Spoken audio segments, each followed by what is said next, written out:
John Impemba and James Grande.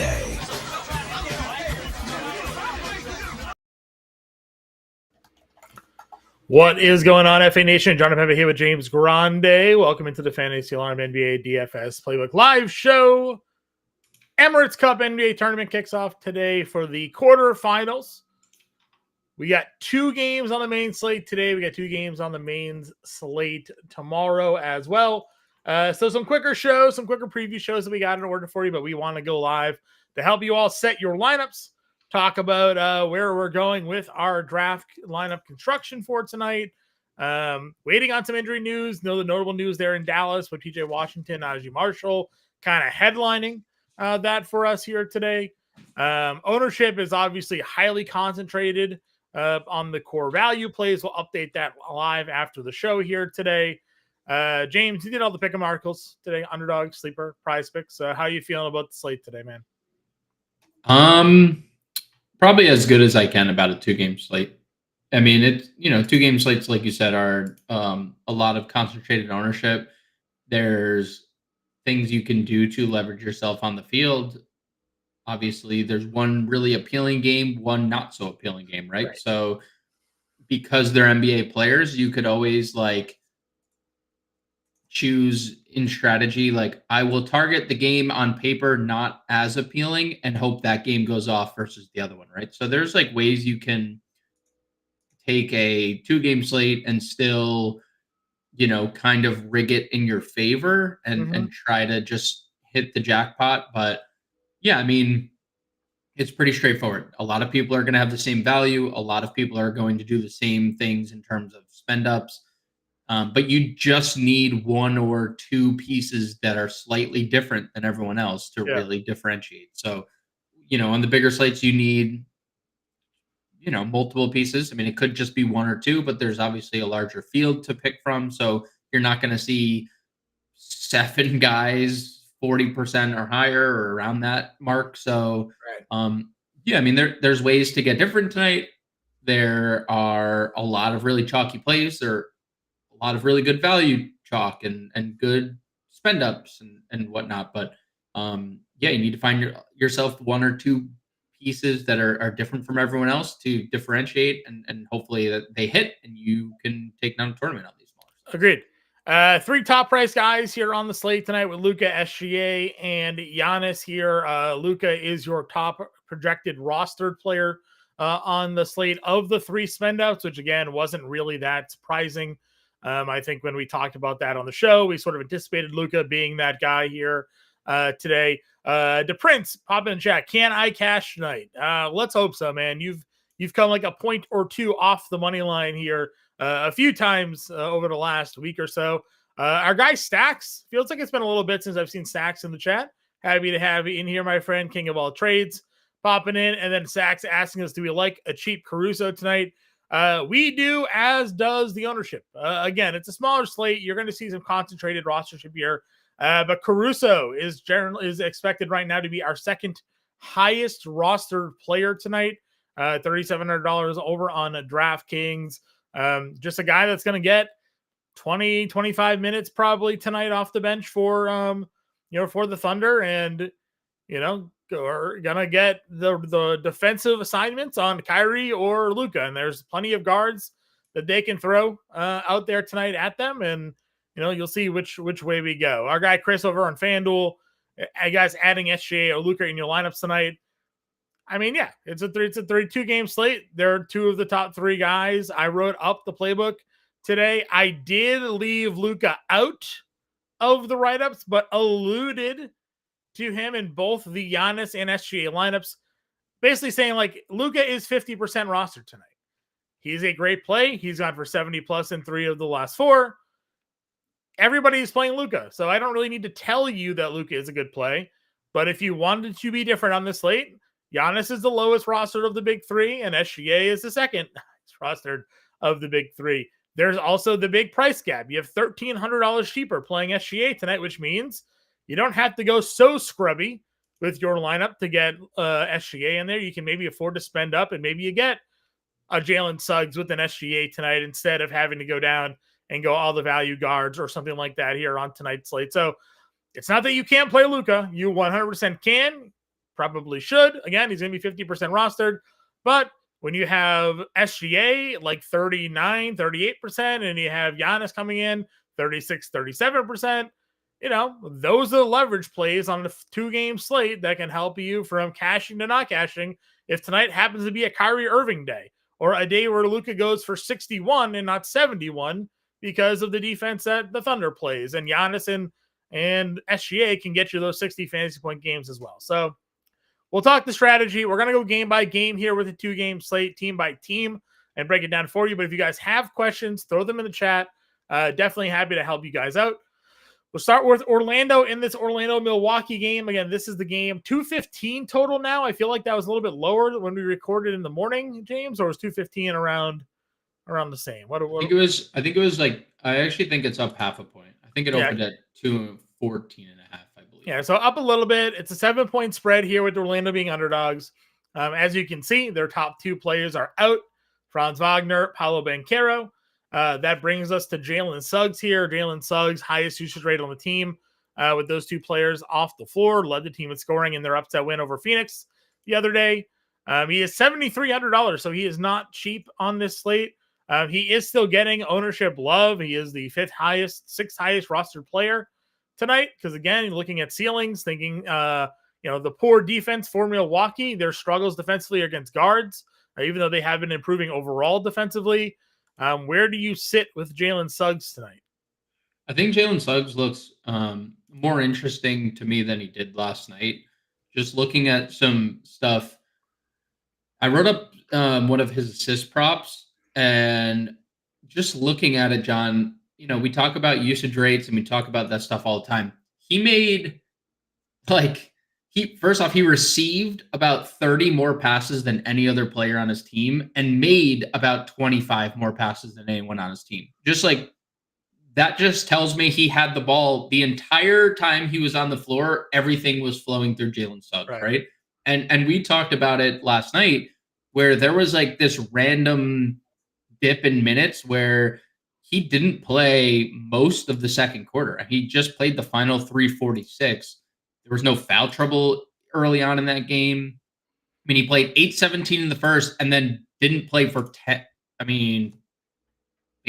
straight minutes. So that's a little weird. I'd expect that, knowing where Jalen Suggs minutes have been, I'd expect that to go up. The 3 games prior, 33, 37, 39 minutes for Jalen Suggs. So it's not like he is someone who earlier in the year was like limited right off the bat, and we were just kind of confused as to why. I love Jalen Suggs. He's going to be really popular in those non-double spend builds. That would be if you are not double spending, because I do think that's going to be a very popular approach. Just looking at the ownership, right? All 3 of the big guys are over 40% rostered on DraftKings. Have to assume that a lot of those lineups have 2 of, Luka, SGA, or Giannis. So in those non-double spend builds, I think Jalen Suggs makes a lot of sense. It is a great spot. They are very shorthanded. He does have the team lead in usage without Franz and Paolo. Yep. Goga, someone that has been locked into increased minutes here of late as well. You've talked a lot about the double big lineup that Milwaukee tends to throw out there. Seeing that Orlando continues to be down front court plays, we're expecting probably another 30+ minutes out of Goga here tonight. He is the 2nd highest rostered center on this evening, behind Isaiah Hartenstein, but obviously he is significantly cheaper than Isaiah Hartenstein. Where does Goga rank for you among center plays? Yeah, I mean, he's up there for sure per dollar. Obviously, Wendell Carter has the eligibility. Goga career high or season high shot attempts last game. 16 rebounds was a season high as well. Season high 21 points. He was amazing. 5,400. He, like you said, he's going to be popular. It's a pretty tough spot for opposing bigs. And I would just say I like Goga a lot, but if he is not scoring 21 points, I think there's another center on the Magic that they're going to turn to for more offense. So we need the offensively efficient Goga, because if not, if he's not generating points for them, they're going to go to someone else who is. So I like Goga. I'm perfectly fine with him, perfectly fine with Wendell Carter, who has good eligibility. I do think that this could potentially be one of those leverage spots, though, like where you're looking at the situation and you're like, how do we score points, or how do the Magic score points? And I think we do need to maximize this. We need Jonathan Isaac to be out. That is to maximize this next, my opinion. But I do think the leverage spot off the Orlando Magic Center are going to another Orlando Magic Center and going to Mo Wagner, who I think is not being rostered at all. I think people are scared of the price, like really scared of the price. So I think if you are, in a tournament, that's a direction that I would consider going. In a single entry, you're playing the starters, but in a tournament, I would consider pivoting. Yeah, works for me, 100%. Where else are we looking to go with Orlando? Obviously, the highest rostered player today is Cole Anthony. Our guy Don in the chat says, is Anthony good chalk today? We talked pretty extensively about Cole Anthony. Is he a good chalk play for you?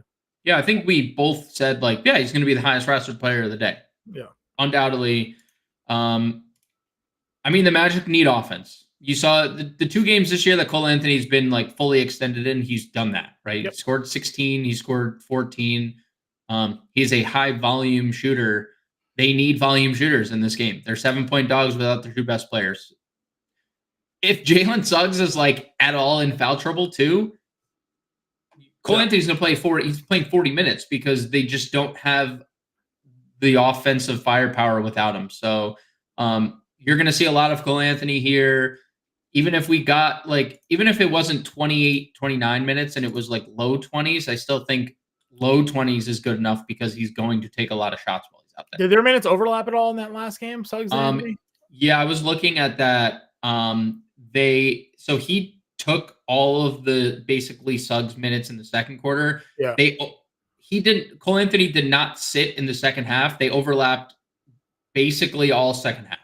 Okay.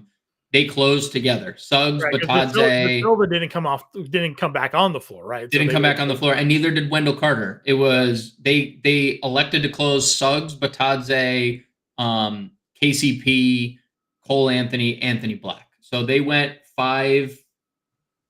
Wings. 4 wings in the center. 4 wings and Goga. Yeah, they went 4 wings and Goga. And, can you do that in this spot? Less likely. Because they have their 3-man big rotation. If Brooks not on the floor, it's usually Bobby Poe and vice versa. So if KCP is the one guarding Giannis, there's going to be some trouble tonight. Yeah, that would not be. Yeah, that would be pretty terribly concerning for Orlando. Also something why to the Mo Wagner point, if there's no Isaac, I was looking at the overlap earlier in Orlando in general. He overlapped with Wendell Carter a lot last game. So Milwaukee going double big bodes well for the center room. Yeah. So if you want to take a shot on any of them, I think they're all viable. But yeah, Cole Anthony is chalk that I'm definitely willing to eat just because you don't often have somebody so ready to come off the bench and put up. He has a 27.5% usage this year without Wagner and Paolo, and he's barely played. That just goes to show you he's probably sitting on the bench in catch and shoot position, right? He's just sitting there. You watch Cole Anthony sitting there, he's he's ready to go. So I think he is good chalk. Yeah, wondering why Gary Harris is playing over him earlier. Yes. Can I get on the floor here? I can score. So do we have a scoring prop? 12.5 points is his over under tonight. So I put out the sleeper tonight, John. It was 11.5, and I put in the article on Fantasy Alarm. I took the over, and so on the move as we know. They hadn't post props until this afternoon. Nothing on Cole Anthony. They were avoiding it. If Jonathan Isaac is active tonight, $3,900, would you give him a lineup consideration? Yeah, tournaments. Okay. Richard wants to know, of the big 3 tonight, who's our number 1 choice overall? I've said it. I tend to lean on Giannis today, just as he is the lowest expected rostered play. But I also don't mind SGA just for the money value. I am not playing Luka today. I will bury myself if that ends up being the case. I'm only playing one lineup. It's 2-game slate. I'm not investing heavily here. I'm just taking the lesser rostership and going to play Giannis most likely. But we'll see. We'll see what kind of builds I can get with SGA there as well when it all comes down to it here. So we'll see what we got. Cam I am saying that Middleton coming back is killing the Prince minutes. Yes. Prince also killing the Prince minutes because he's not that good of a basketball player. So, dude, I almost wrote up his PRA tonight, John, was 8.5. Yeah. And I almost wrote up lower than 8.5 PRA. You just wanted to say lower. Yeah. Not going to get on the floor tonight, so. I mean, like, he's going to start and then just, like, once he comes off the floor, he's never going to see it again. Yep. I didn't mean to just not talk about Anthony Black, but obviously Anthony Black, someone's in play. KCP's in play. Yep. Any 2-game slate, any guy that's getting any level of 20-plus minute rotation minutes, you can pretty much consider to be a dart throw. Milwaukee side. Giannis obviously is your top play here.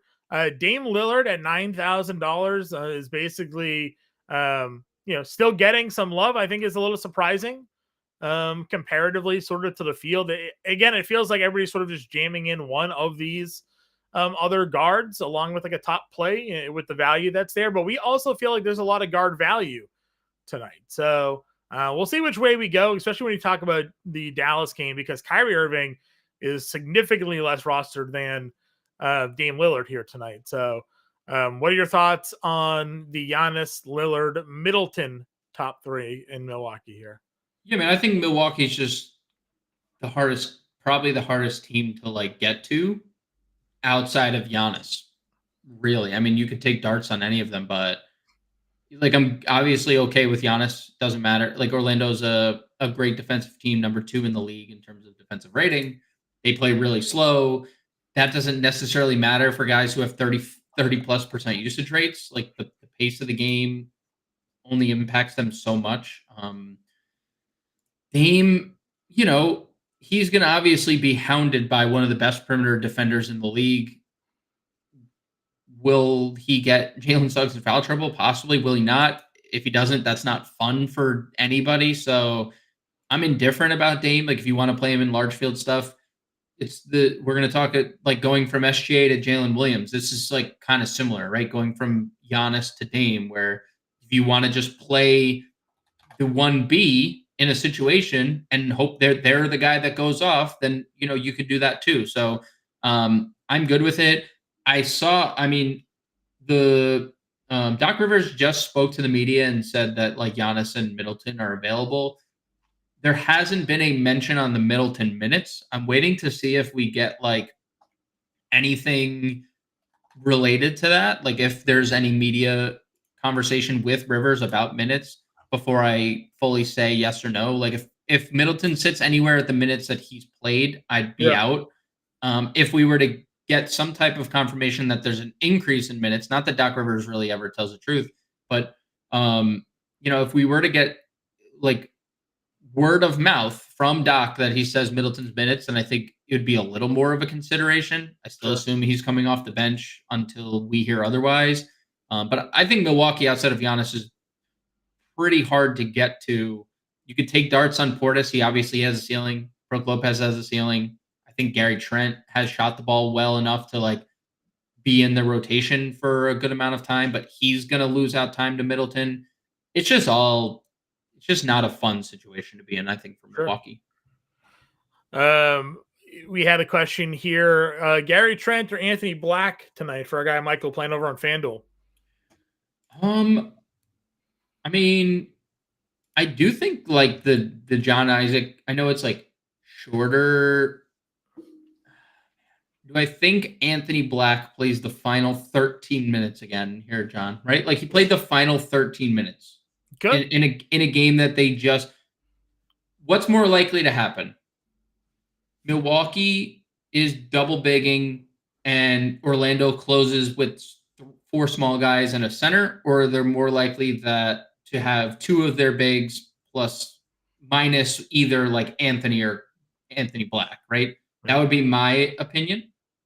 That one of Cole Anthony and Anthony Black loses out on time, depending on if they need offense or defense at that time. Yeah.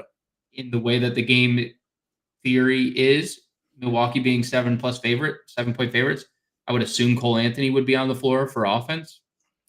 So I'm a little indifferent about it. I think I'd probably lean. The minutes are going to probably favor Gary Trent here. I would probably lean Trent, but I'm not like super. I'm not excited about it. Excited about either guy. I would say I lean Trent, but again, not overly excited about either. If Isaac gets ruled out, would you consider him Black or no? I think because I just don't know what De Silva is gonna do right in this game, right? Like he's their other size. Mo Wagner. Could they just extend Mo in that scenario? I was actually looking at it last year, John. Sure. 3 of the games that they played, and again, this doesn't always correlate, but Milwaukee's front court didn't change. 3 of the games, Mo Wagner played over 20 minutes in 3 out of 4, and the 4th game they won by 25. So take that for what it's worth. Might be a Mo Wagner extension versus Anthony Black. So I'll go Trent. Better eligibility, shooting. He's on FanDuel. Yeah. I'll go Trent. Okay. Anybody else here on Milwaukee? No. Okay. Going on over to Dallas here.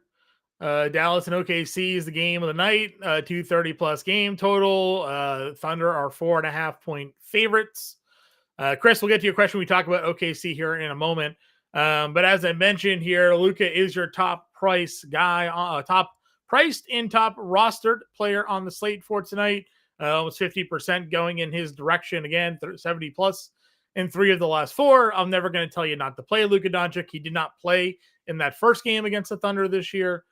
We have talked a lot about how OKC is really the number 1 ranked defensive team in the NBA, and they have a lot of guards. They may have even signed some players specifically for this matchup, Alex Caruso and friends, right? So, obviously it's a significant drop-off in terms of value on this team after that. But what are your overall thoughts here on Luka? I mean, I've just stayed quiet because I've been letting you get all your Luka takes out because I was just gonna wait till we get there, and you knew. I knew you're going Luka. I know. I think Luka's my top play, and I don't disagree with your takes on it. I've said it. We've both sat up here and be like, tough to target OKC. They're super talented defensively. They have 27 different guys that they can put on Luka. He's just come back from the wrist ailment, and he's just been a different dude. I don't know what happened. Maybe he just needed a break, right? Sure. But it's been the potential rebounds are up, the potential assists are up, the 3-point volume, the shots are falling. There's just the steals, the minutes are great. There is just nothing bad about Luka. And he's kind of been this, if there's one thing that OKC has struggled with in the last, since their ascent to the top, it's been Luka, right? He's kind of their boogeyman.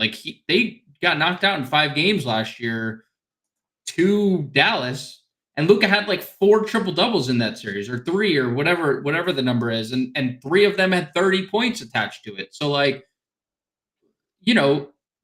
obviously Lou Dort defense is looming, and when Lou Dort inevitably is in foul trouble, the next wave, Caruso, Cason Wallace, all these guys are going to get their crack at him. But he's just been so good on a per minute basis. And then you're factoring in they could be potentially without 4 guys from the rotation, 3, I guess, technically, because Hardy doesn't play when everyone's healthy. Luka's my top guy, and I completely understand why you would think otherwise. But that's just it's not like SGA has any easier of a matchup. Dallas is also a top 10 defensive rated team. I think they're number 8. So this is just an elite basketball game, right? 2 top 10 offenses, 2 top 10 defenses in the NBA going up against one another. I lean Luka. He's looked great since coming back. That would probably be my top guy overall. Sure. And again, no arguments to it. He's had 70 plus in 3 of the last 4. There's just obviously like he needs to have ceiling games while the other guys can kind of just do what they've been doing. And then he ends up, not being the winner there. We mentioned Lillard, Chai Baby here, Chicago Baby probably, and Stacks both asking about Lillard. We liked Lillard, right? It's just that he's $9,000. People are getting to him tonight. So, it's all about your lineup construction there. I mentioned Kyrie though, right? Like Lillard has always been the more consistent player this year. Kyrie's shown plenty of ceiling games here though. And if you think of most of the defensive attention is going to be put on Luka in this game, maybe Kyrie has himself a better opportunity in this one. He had 23 actual in that last game against OKC, 36 minutes in that game. He's 8,300. He's only like 22% rostered. So there's always a case for this type of like pivot. You don't play Luka, you play Kyrie, and Kyrie has the big game, right? Now, in 2 of them, they both had big games. And honestly, in the Washington game, would have been 3. He only needed to play 25 minutes. He went nuclear in the 25 minutes. So Kyrie's played really well outside of the Memphis game. So if you want to pivot there for $3,000 less, I think like it's Dame, Kyrie, Jalen Williams. I think those 3 players are all very similar to me tonight, right? They're all the secondary option on their team. They all have a massive ceiling. You can take a shot on any of them over their, over the top dog and be like, all right, maybe this is the night that Kyrie or Luka, defers to Kyrie a little bit more, or this is the night that Dame or Giannis defers to Dame. I think Dame objectively has a very tough spot against Jalen Suggs. So I'm not going out of my way to like play Damian Lillard, but I think in large field stuff, you can play any of them. In single entries, I'm not like getting to prioritizing Damian Lillard or like Kyrie necessarily. Because you also mentioned, I think, the guard position, because I'm playing Luka. I don't have like this infinite number of guard spots available to me because there's a ton of guard value on top of that. So I'm definitely good with Kyrie, but I think all 3 of those like Robin type players are all they look very similar to me. Yeah. We're waiting on the Washington Najee Marshall. Both are questionable with illnesses here. Thoughts on like now just like your secondary Dallas pieces from Marshall, Washington. You got Lively and Gafford here, Klay Thompson, Spencer Dinwiddie, kind of working our way down the board. I think it's really hard to get to Washington at 6,600, even if he plays. I mean, there's an illness attached to his name. We've just seen over and over again. Luka comes back. Guy had 4 straight double-doubles, 5, 6 games. Immediately can't, like, the rebounds plummet. The shot volume plummets. Like, so 6,600 is priced as if, and you said this last night, how it's just like, he's overly priced. It's priced as if Luka's still not there, and like we need to wait for that to correct itself.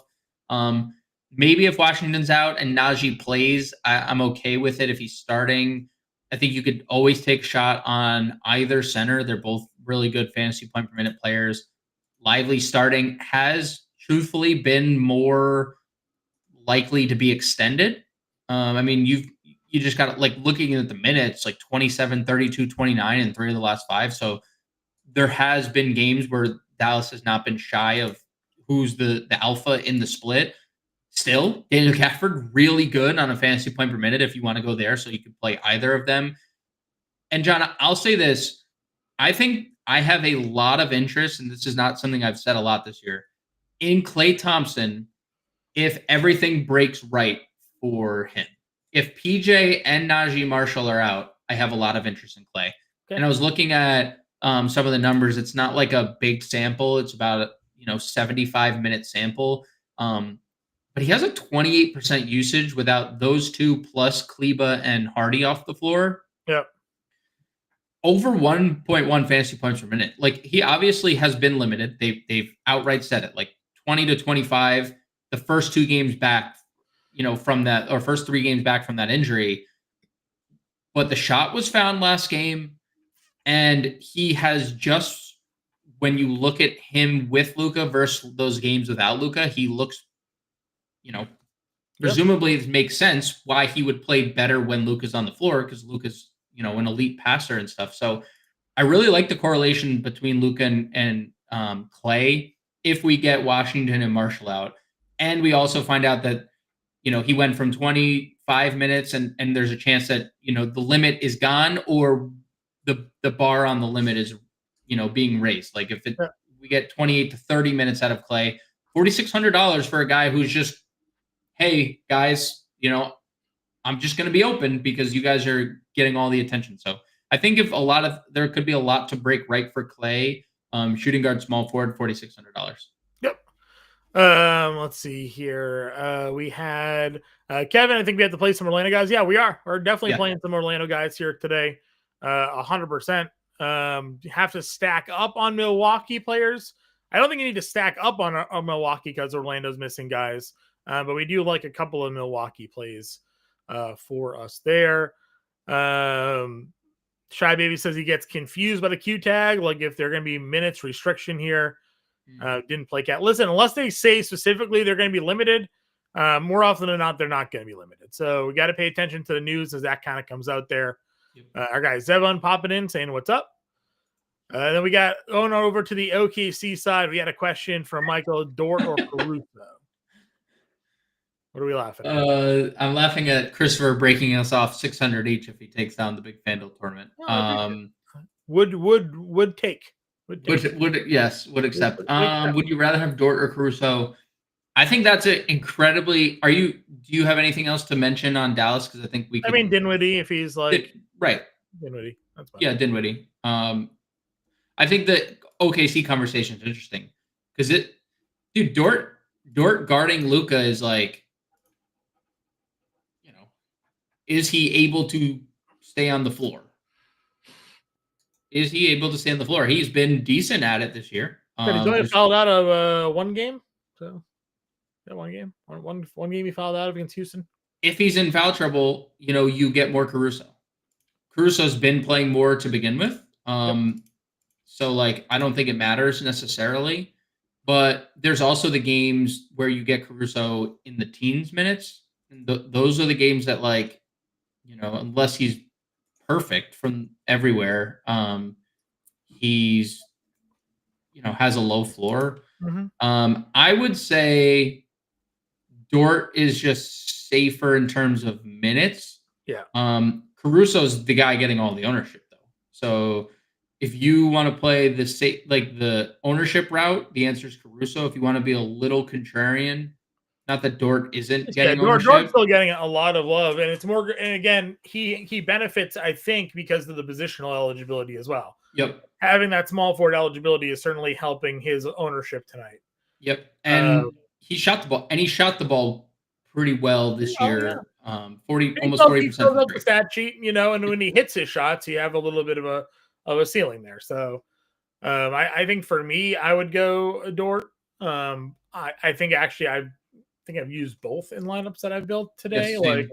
Same. So which I don't think again, FanDuel maybe a little different than DraftKings. I think you can get away with playing both. FanDuel actually a better format for Dort and Caruso because you get the extra points for the steals over there. So you got that benefit to it. Again, I've talked up SGA. He's the cheapest of the top big three. He is the middle child in terms of rostership here today.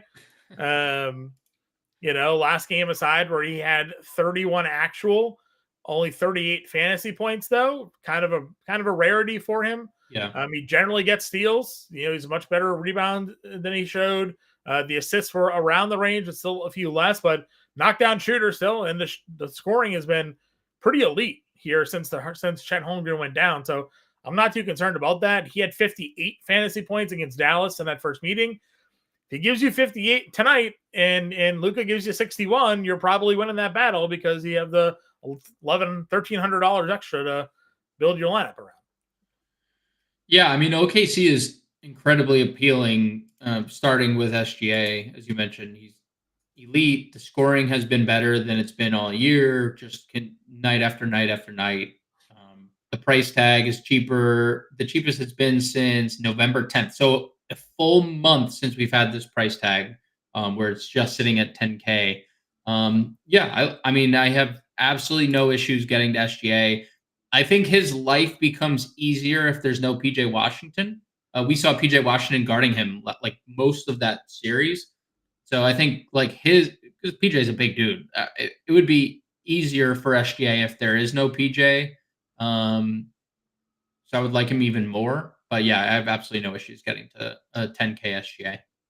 Zayvon, I haven't updated the ownership yet. I was waiting to see if you were going to get that PJ Washington news, but I'll update it after the show today. So just be patient with the ownership over in FANation Alarm. I'll have it up here shortly. And then you mentioned Jalen Williams, the Robin plays here. I like Jalen Williams, I think, more than the other Robin plays today. Agreed. Again, they're all capable of scoring in the 20s and 30s. He gives you, I think, opportunities for more peripheral stats than the others when especially comes to the defensive side of the game. Now, you can get 10 assists from Dame or Kyrie. That's fine. But, you're getting assists, you're getting rebounds, you're getting steals here from J. Will. He's also cheaper than Lillard, a little bit more expensive than Kyrie. This is where I think I would be going today. Plus, power forward is also a dead position if you're not playing Giannis. So that's the one right there. That's why I'm personally, that's where I have gone today.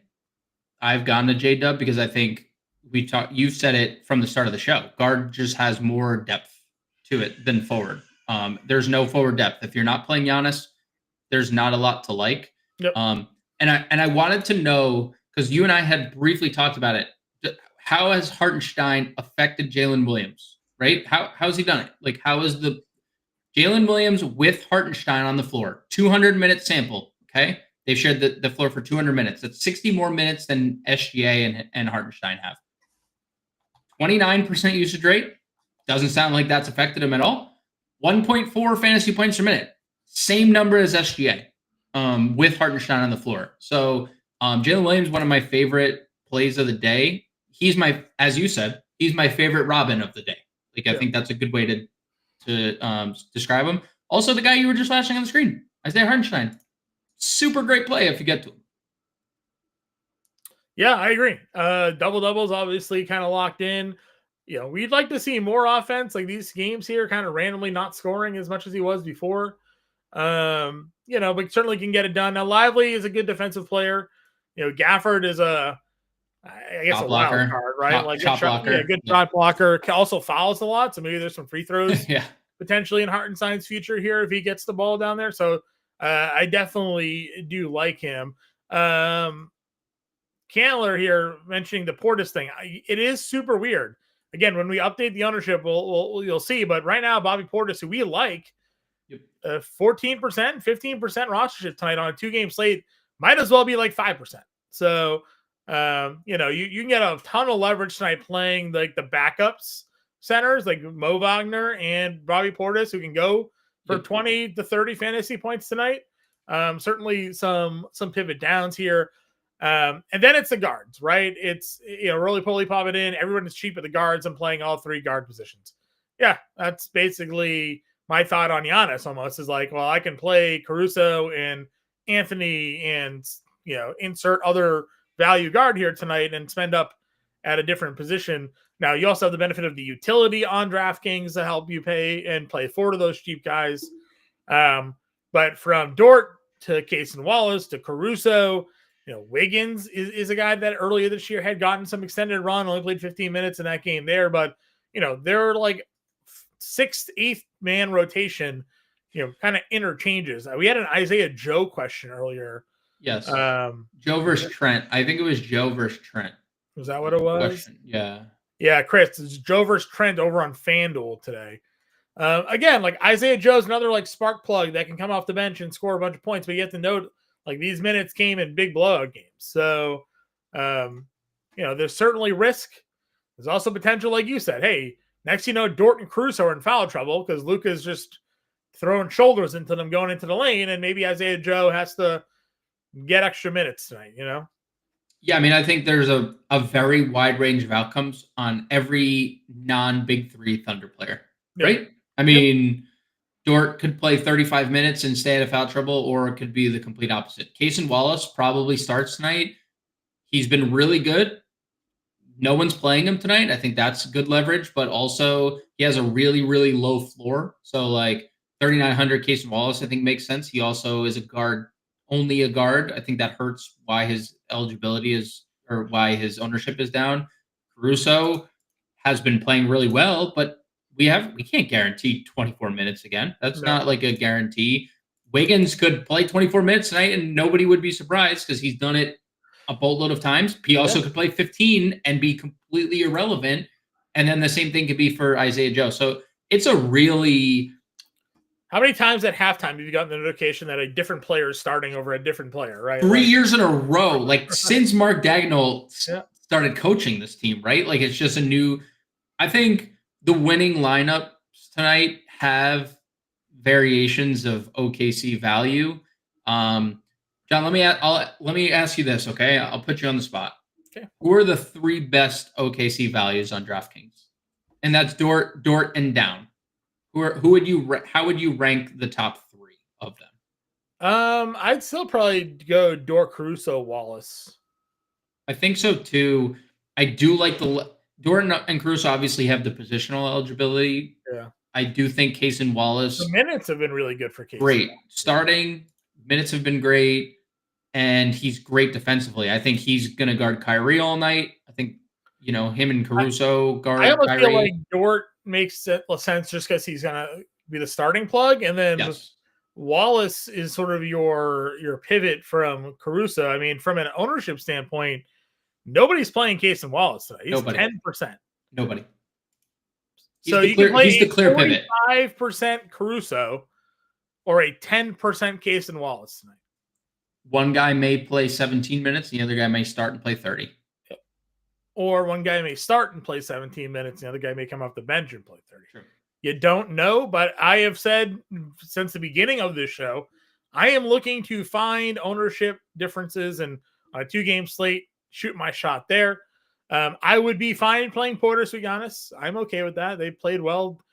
Bobby Poe had 18 rebounds against Boston, and then the next game against Brooklyn, he hit 5 threes and had like 23 played over Brook Lopez because of how well he was playing in that game. So, I'm good at playing both, man. That's fine. Again, everybody I think is going to be playing a lot of that second game because of the spread and the game total. I don't necessarily agree with Shy Baby saying like you have to get more players from the first game to like keep up in fantasy point total, but I do think there are plenty of good plays there. Yeah. Especially from a low ownership perspective, that can help you get some leverage if you're going to play some of the chalkier plays in that second game. So, perfectly fine going there. Last question on FanDuel: Dort and Lively or Caruso versus Portis for Michael? Dort and Lively, Caruso and Portis. I feel better about Lively's minutes. I might go. I just feel better about that first group's minutes. Definitely a better floor for Dort and Lively. The second group might be your highest ceiling. Portis has the highest ceiling. Let's go, John! Oh, look at you getting Max Fried. What? Let's go. That's how we start the non-Juan Soto tenure. Sorry, John. It's okay. It's all right. It's all right. Red Sox, I'm not going to sign anybody. They have Quinn Priester. One step closer to Andrew Heaney. I'm telling you. You have Quinn Priester, John. We do have Quinn Priester. That's true. But I'm telling you, the Andrew Heaney notification is coming. We're days away. They wanted to add a left-handed starter. The beginning of the offseason, Blake Snell and Max Fried were right there. They didn't sign either of them. Shamanaya might honestly be the best lefty available on the board. Yep. But they're not going to sign Shamanaya. He's going to get paid by some other team because he had a really good year with the Mets. Telling you, Andrew Heaney is going to be a Red Sox. It's going to be a nightmare. Let's get a lineup. Let's get a lineup going here. Let's go. Tournaments. Again, as Middleton ramps up, there's going to be less to go around. There's just going to be less to go around as Middleton starts to play more. So, all right. You've been in on Luka, so we'll build your Luka lineup here. No, you did the playbook. Down, You down, overrule me here. I'm depressed. We're just gonna go. We're just gonna do this. Small forward, power forward. Let's see. Where are we going here? Where am I? Goga. I got 5K. Where's Anthony down here? Where am I missing him? There he is. 42. Yeah, 42. Caruso.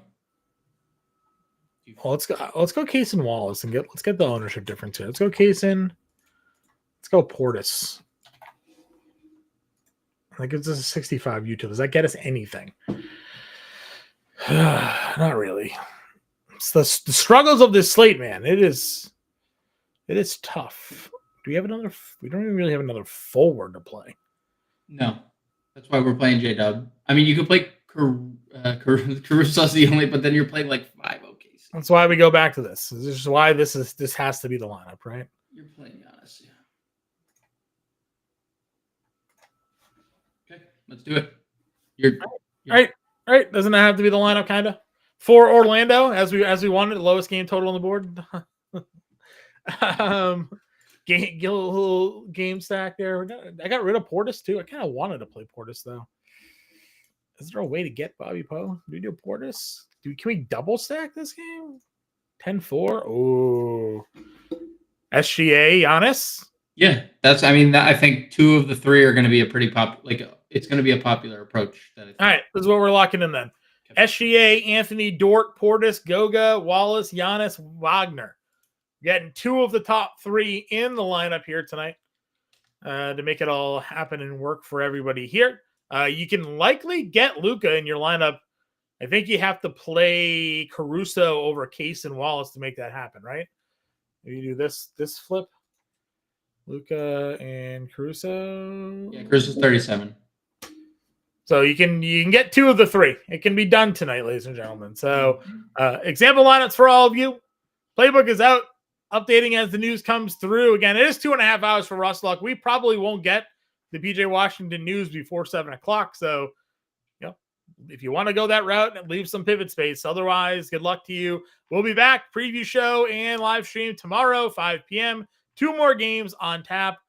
We will talk to you then.